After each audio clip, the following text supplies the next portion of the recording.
Assalamualaikum teman-teman, seperti biasa sebelum mulai Mimin mendoakan semoga teman-teman semua selalu dalam keadaan sehat walafiat. Oke, kali ini kita akan melanjutkan Martial God Asura season 3 episode 11. Bagi yang baru bergabung, selamat bergabung, dan bagi yang belum subscribe, subscribe dulu lah agar Mimin tambah semangat lagi nih bikin videonya. Oke, kalau sudah kita langsung masuk ke isi ceritanya. Rahasia di balik percobaan pembunuhan terhadap Li Chan. Namun kini harapan itu tampaknya telah hilang. Tetapi ada dua orang yang justru merasa sangat lega, yaitu pasangan tua sebelumnya. Dia adalah pengkhianat yang diam-diam bekerja untuk keluarga Ma. Segera mereka berdua pun menyampaikan kabar tersebut kepada pihak keluarga Ma, persis seperti yang diharapkan oleh Chu Peng. Keluarga Ma pun percaya bahwa rahasia mereka masih aman. Mereka sama sekali tidak menyadari bahwa seluruh rencana mereka telah terbongkar.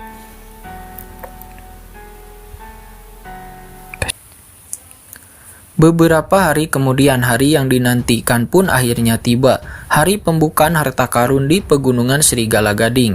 Keluarga Li mengumpulkan seluruh ahli mereka. Satu demi satu sosok kuat berkumpul. Rombongan besar itu kemudian terbang menuju Pegunungan Serigala Gading dengan sangat megah. Di tengah perjalanan, beberapa ahli yang diundang oleh keluarga Li diam-diam memperhatikan Chu Peng. Mereka melihat Li Chan berbicara akrab dengan Chu Peng. Bahkan pemimpin keluarga Li sesekali tertawa saat mengobrol bersama pemuda tersebut. Pemandangan itu pun membuat sebagian orang merasa iri. Dan dari rasa iri itulah muncul kebencian. Sialan, anak itu benar-benar beruntung. Sekarang dia mendapatkan perhatian dari nona besar dan juga pemimpin kepala keluarga Li. Salah satu ahli mendengus dingin, tatapannya dipenuhi kecemburuan. Pada saat itulah seorang pria bernama Yu Lao membuka mulut. "Kalian semua terlalu naif." Semua orang pun langsung menoleh. "Apa maksudmu?" tanya seseorang. Yu Lao tersenyum tipis. "Hari ini hari apa?" "Pembukaan harta karun kuno," jawab seseorang. "Dan siapa saja yang datang?" "Keluarga Li dan keluarga Ma." Senyum Yu Lao semakin melebar. "Kalau begitu pasti akan ada persaingan. Di dunia kultivasi tidak ada aliansi sejati, yang ada hanyalah kepentingan." Kerumunan yang mendengarnya pun dengan serius. "Aku mendengar keluarga Ma juga mengundang banyak ahli dari luar. Ketika kedua pihak bertemu, bentrokan pasti terjadi. Akan ada saatnya kedua pihak saling menunjukkan kekuatan." Mengatakan ini, tatapan Yu Lao perlahan beralih ke arah Chu Peng dan yang berada di kejauhan. Senyum licik pun muncul di wajahnya. "Dan ketika saat itu tiba, kita bisa merekomendasikan Wu Qing untuk bertarung." Beberapa orang pun langsung memahami perkataannya. Wu Qing dengan kultivasi tingkat 8 alam surga. Yu Lao tertawa dingin. "Benar, jika dia menang tidak masalah, tapi jika dia kalah, maka dia akan mempermalukan keluarga Li di depan semua orang.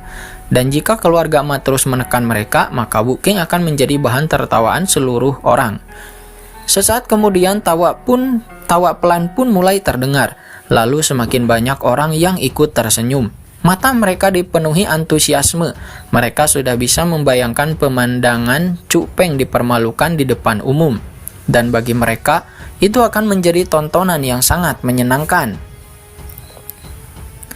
Setelah perjalanan singkat, Chu Peng dan rombongan keluarga Li akhirnya tiba di lokasi yang telah disepakati sejak awal. Tempat itu berada di dalam Pegunungan Serigala Gading, di dasar sebuah jurang besar yang tersembunyi di antara beberapa gunung. Sudah berkumpul sekelompok besar orang. Dengan sekilas pandang, Chu Peng langsung mengetahui identitas mereka. Mereka semuanya adalah anggota keluarga Ma. Tatapannya menyapu kerumunan itu dengan tenang. Kekuatan keluarga Ma memang tidak bisa diremehkan. Orang yang paling lemah di sana memiliki kultivasi tingkat 5 alam surga, sedangkan sebagian besar lainnya sudah berada di puncak alam surga. Yang paling mengejutkan adalah jumlah spiritualis dunia yang mereka bawa. 18 spiritualis dunia jubah biru. Sebaliknya, keluarga Li hanya memiliki 5 orang yang bisa dihitung dengan jari. Perbedaan kekuatan kedua keluarga tampak sangat jelas, baik dari jumlah anggota maupun kekuatan keseluruhan. Keluarga Ma memang jauh lebih unggul. Namun perhatian Cupeng tidak tertuju pada kerumunan itu terlalu lama. Matanya segera berhenti pada seorang pria tua yang berdiri di barisan paling depan. Pria tua itu sangat mencolok, tubuhnya hampir setinggi 3 meter, bahu lebarnya menyerupai gunung kecil. Meskipun usianya mendekati 100 tahun, tubuhnya masih dipenuhi otot yang kokoh dan padat. Bahkan kerutan di wajahnya tampak lebih seperti bekas luka pertempuran daripada tanda-tanda penuaan. Aura yang dipancarkannya begitu kuat sehingga seolah-olah dia sedang berada di puncak masa mudanya. Tanpa perlu berpikir panjang, Cupeng langsung mengetahui identitasnya. Ya, dia adalah pemimpin keluarga Ma, sang patriark dari keluarga Ma, bernama Ma Yun. Dia adalah seorang martial lord peringkat 1. Hahaha, saudaraku, akhirnya kamu datang. Aku sudah menunggu cukup lama. Begitu melihat rombongan keluarga Li tiba, Ma Yun, sang patriark keluarga Ma, segera terbang ke udara dan menyambut mereka dengan senyum hangat. Melihat itu, pemimpin keluarga Li juga tertawa ramah. Keduanya berbicara layaknya saudara kandung yang sangat akrab. Seolah-olah tidak pernah ada pengkhianatan, tipu daya maupun rencana pembunuhan di antara mereka. Pemandangan itu pun membuat Cupeng diam-diam mengagumi kemampuan mereka menyembunyikan emosi, namun dia tidak terlalu memperdulikannya. Perhatiannya segera beralih ke jurang besar di bawah sana. Secara diam-diam, Cupeng mengaktifkan mata surgawinya. Tatapannya langsung menembus lapisan demi lapisan batu dan kabut. Cupeng mencoba mencari pintu masuk menuju tempat rahasia yang akan dibuka hari itu. Namun setelah mengamati cukup lama, Cupeng tidak menemukan apapun. Tidak ada celah sama sekali, tidak ada lorong tersembunyi, tidak ada tanda-tanda keberadaan reruntuhan kuno. Sontak Cupeng pun mengerutkan kening. Ini bukan karena kemampuan mata surgawinya yang kurang kuat. Sebaliknya, hal itu membuktikan bahwa orang yang menyegel tempat tersebut adalah praktisi yang sangat luar biasa. Formasi roh yang dipasang di sana bahkan mampu menyembunyikan dirinya dari penglihatan mata langitnya. Kemampuan seperti itu jelas bukan sesuatu yang biasa. Sementara itu, perbincangan antara kedua pemimpin patriark keluarga telah mencapai inti persoalan. Saudaraku, kata Ma Yun sambil tersenyum, kita sudah menunggu puluhan tahun untuk hari ini. Nenek moyang kita pasti sedang mengawasi dari atas sana. Sekarang saatnya membuka tempat itu. Sebaiknya kita tidak membuang waktu lagi. Sambil berbicara, Ma Yun, sang patriark keluarga Ma, mengeluarkan sebuah kotak batu dari karung penyimpanan kosmos miliknya.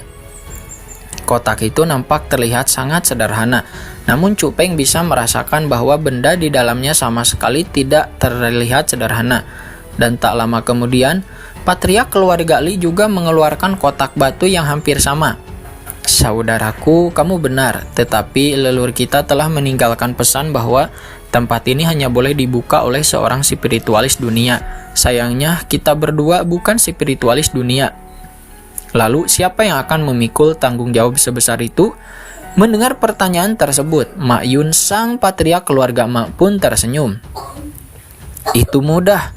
Kita masing-masing memilih spiritualis dunia terbaik dari keluarga kita, lalu biarkan mereka bertanding dalam teknik formasi roh. Siapapun yang menang akan mendapatkan hak untuk membuka tempat ini. Bagaimana menurutmu? Kata pemimpin keluarga Li, dia pun mengangguk. Tentu saja aku setuju. Ya, aku setuju. Begitu keputusan dibuat, dia langsung menoleh ke belakang. Tatapannya menyatu para spiritualis dunia dari keluarga Li, kemudian berhenti pada satu orang, yaitu Yu Lao.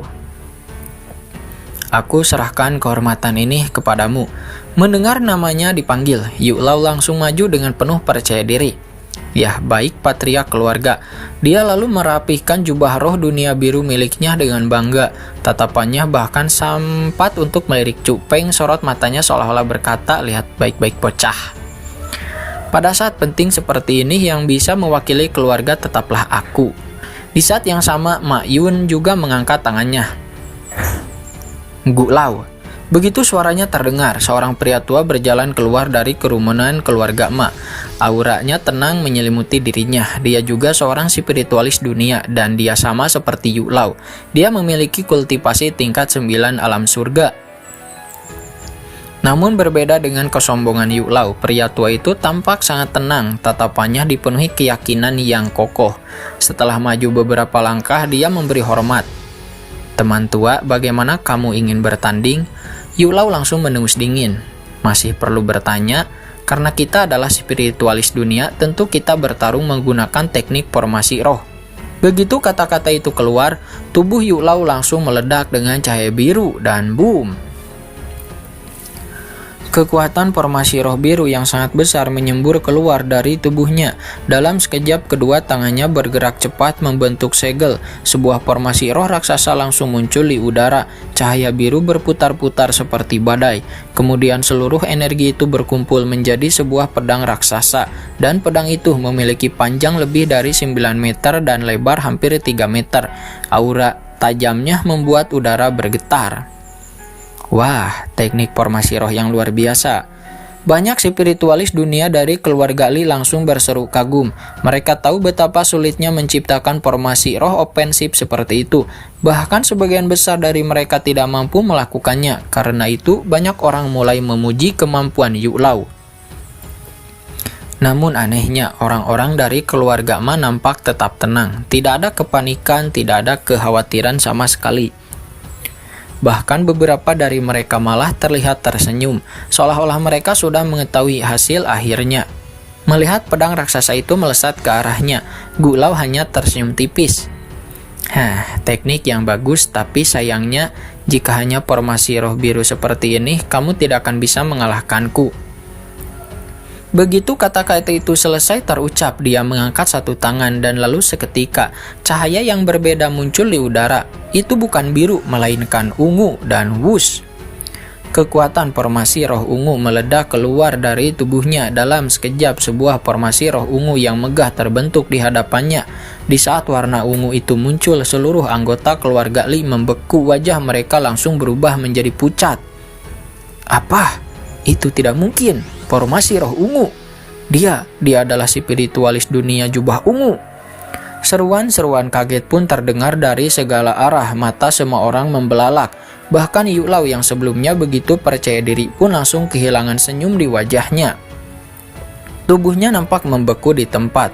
Spiritualis dunia jubah ungu itu adalah tingkatan yang hampir mustahil dicapai sebelum memasuki ranah martial law. Mereka yang mampu mencapainya dikenal sebagai para jenius sejati, dikenal sebagai naga di antara manusia. Jarak antara spiritualis dunia jubah biru dan jubah ungu bahkan itu bukan sekedar perbedaan tingkat saja, melainkan itu sebuah jurang yang hampir tidak mungkin diseberangi. Dan sekarang, keluarga Ma ternyata memiliki seorang spiritualis dunia jubah ungu yang selama ini mereka sembunyikan. Pada saat itu, semua orang dari keluarga Li menyadari satu hal. Dalam pertarungan ini, mereka kemungkinan besar sudah kalah bahkan sebelum pertandingan dimulai. Spiritualis dunia jubah ungu, aku tidak percaya kamu bisa menghancurkan pedang raksasaku, kata Yu Lao. Dia menggertakkan giginya. Meskipun dia sudah mengetahui bahwa kekuatan formasi roh lawannya jauh melampaui dirinya, namun dia tetap tidak mau menerima kenyataan. Dengan wajah yang penuh amarah, dia mengerahkan seluruh kekuatan yang dimilikinya dan wush. Kekuatan formasi roh biru kembali mengalir deras ke dalam pedang raksasa yang melayang di udara. Dalam sekejap pedang yang semula berukuran 9 meter itu membesar dengan cepat. 10 meter, 12 meter, 15 meter, auranya melonjak berkali-kali lipat.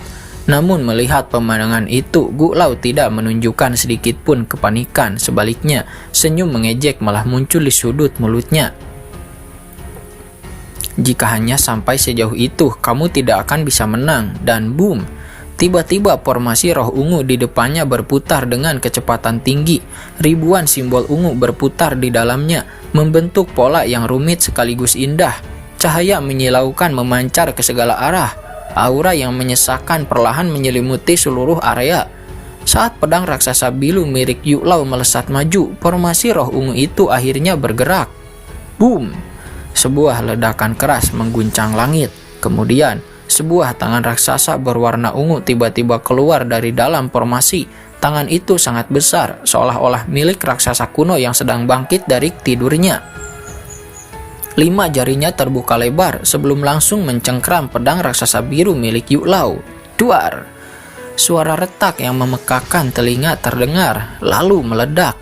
Pedang raksasa biru milik Yu Lao itu langsung hancur berkeping-keping. Tidak ada perlawanan sama sekali, itu hancur dalam satu genggaman. Pada saat yang sama, wajah Yu Lao langsung memucat. Darah segar menyembur keluar dari mulutnya. Tubuhnya telah kehilangan keseimbangannya. Kedua lututnya sudah melemah. Jika beberapa anggota keluarga Li tidak segera menahannya, dia pasti sudah jatuh tersungkur ke tanah. Yu Lao kalah, dan dia terluka parah. Seruan-seruan kaget pun terdengar dari berbagai arah. Namun pertunjukan Yu Lao belum berakhir. Boom! Raungan mengerikan tiba-tiba mengguncang langit. Tangan raksasa yang keluar dari formasi roh ungu mulai membesar dan sesaat kemudian, sebuah monster raksasa perlahan keluar dari dalam formasi tersebut. Tubuhnya berwarna ungu transparan, tingginya puluhan meter. Bentuknya menyerupai manusia, akan tetapi wajahnya seperti binatang buas. Meskipun hanya tercipta dari formasi roh, namun monster itu tampak hidup, seolah-olah memiliki kesadaran sendiri. Aura mengerikan menyelimuti seluruh jurang. Banyak orang tanpa sadar mundur beberapa langkah. Rasa takut muncul dari lubuk hati mereka. Sungguh luar biasa. Teknik formasi roh tingkat seperti ini benar-benar menakutkan. Melihat itu semua orang pun tercengang. Mereka benar-benar diyakinkan oleh kemampuan Yu Lao. Melihat reaksi kerumunan, pemimpin keluarga Ma sang patriark tertawa puas. Saudaraku, sepertinya tanggung jawab membuka harta warisan leluhur kali ini akan jatuh kepada pihak kami. Nada suara sang patriark keluarga Ma dipenuhi kemenangan. Hahaha. Namun tiba-tiba pemimpin keluarga Li juga tertawa. Bagus sekali saudaraku. Kamu benar-benar menemukan spiritualis dunia yang luar biasa. Jelas kamu telah bekerja keras demi hari ini. Sambil berbicara, sang patriark keluarga Li berjalan maju. Mereka bersiap menyerahkan kotak batu yang berisi kunci pembuka warisan. Di permukaan, pemimpin keluarga Li terlihat tenang, namun keadaan keluarga Li jauh berbeda. Semua anggota keluarga mereka nampak memasang wajah muram. Sebelumnya mereka begitu percaya diri, bahkan beberapa di antara mereka memandang rendah keluarga Ma. Namun sekarang, semua kesombongan itu lenyap. Kekalahan Yu Lao bukan hanya kekalahan pribadi, itu adalah kekalahan dari seluruh keluarga Li. Mereka merasa kehilangan muka, merasa dipermalukan di hadapan semua orang. Suasana menjadi begitu berat. Namun tepat ketika semua orang mengira segalanya telah berakhir, sebuah suara tiba-tiba terdengar. Senior Gu, aku juga mempelajari teknik formasi roh. Aku ingin meminta beberapa petunjuk darimu. Tiba-tiba suara itu terdengar dengan jelas dan dalam sekejap, seluruh perhatian pun tertuju ke arah sumber suara itu. Siapa yang berani berbicara di saat seperti ini? Siapa yang masih ingin menantang spiritualis dunia jubah ungu? Di saat mereka melihat siapa orang itu, ekspresi semua orang pun berubah karena orang yang berjalan keluar dari barisan keluarga Li tidak lain adalah Bu King. Atau lebih tepatnya adalah Cu Peng yang sedang menyamar. Apa? Bu King? Bocah itu sudah gila? Bahkan Yu Lao pun kalah telak tapi dia masih berani maju. Apakah dia sengaja ingin mempermalukan keluarga Li? Kerumunan yang melihatnya pun langsung gepar. Banyak orang menganggap tindakan Cu Peng benar-benar konyol. Bahkan beberapa ahli keluarga Li diam-diam mengirimkan pesan suara kepadanya. Wu King, kembali. Jangan mempermalukan keluarga. Kamu tidak mungkin menang. Mereka yakin Cu Peng sedang mencari perhatian. Namun, Cu Peng sama sekali tidak memperdulikan semua itu. Cu Peng terus berjalan maju dengan tenang. Sementara itu, Li Chan dan sang patriark keluarga Li juga mengerutkan kening. Mereka mengetahui bahwa Cu Peng memang luar biasa, akan tetapi sekarang lawannya adalah spiritualis dunia jubah ungu, sedangkan Cu Peng hanyalah kultivator tingkat 8 alam surga. Perbedaan mereka terlalu besar, bahkan mereka tidak yakin dengan apa yang sedang dilakukan oleh Cu Peng. Di sisi lain, Gu Lao memandang Cu Peng dengan penuh rasa ingin tahu. Anak muda, keberanianmu cukup besar juga. Bolehkah aku mengetahui namamu? Wu King, jawab Chu Peng dengan tenang.